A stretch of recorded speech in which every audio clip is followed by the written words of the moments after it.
আদিগুরু শঙ্করাচার্যের মন্দিরে সাংবাদিক বৈঠক। হাওড়া টিকিয়াপাড়ায় বুধবার আদিগুরু শঙ্করাচার্যের মন্দিরে সাংবাদিক বৈঠকের আয়োজন করা হয়। এই বৈঠকে হিন্দু রাষ্ট্র ধর্মসভা বিষয়ক আলোচনা করা হয়। এই সভা পীঠ পরিষদ, আদিত্য বাহিনী, আনন্দ বাহিনী দ্বারা নিবেদিত এবং রাকেশ शर्मा सह अन्यान्य भक्तगण द्वारा आयोजित। जो हमारे धर्म के अनुयायी हैं, जो सनातन धर्म को मानने वाले हैं, तो हम अपने यूटिलाइज कर सकते हैं अपना दैनिक नित्य कर्म क्रियाक्रम में अपने।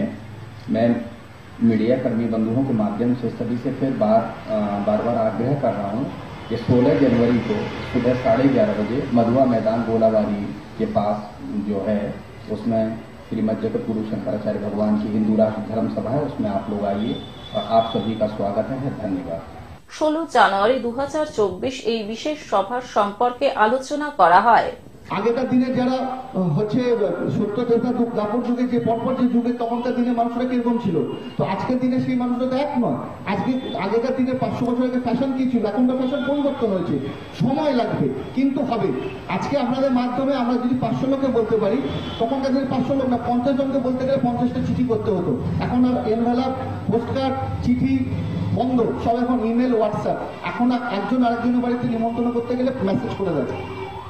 এই সাংবাদিক বৈঠকে উপস্থিত ছিলেন অল ইন্ডিয়া আদিত্য বাহিনীর সভাপতি প্রেম চাঁদ ঝা, সুবেশ শর্মা, পিঙ্কি গোস্বামী, দেবাশিস গোস্বামী, ভবানী প্রসাদ ভট্টাচার্য, পার্থ শেঠ সহ আদিত্য বাহিনী ও আনন্দ বাহিনীর বিভিন্ন পদাধিকারীগণ।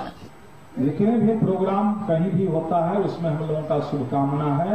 समय अनुसार वहाँ लोग पधारेंगे, क्योंकि वो कमेटी वाले मेरे पास आए थे, शंकराचार्य जी के पास गए थे, लेकिन पूरी शंकराचार्य जी का कार्यक्रम पहले से तय था, तो तय किसी का कार्यक्रम चेंज करके तो नहीं जाएंगे ना, इसका व्यवस्था होता है, मर्यादा होता है। হাওড়া থেকে অর্পণ সিংহের রিপোর্ট, গ্লোব নিউজ। এখন থেকে গ্লোব টিভি দেখুন আপনার স্মার্টফোনেও। গুগল প্লে স্টোর অথবা অ্যাপল স্টোর থেকে ডাউনলোড করুন গ্লোব টিভি লাইভ অ্যাপ। এছাড়াও জিও টিভি অ্যাপ থেকেও দেখুন গ্লোব টিভি লাইভ।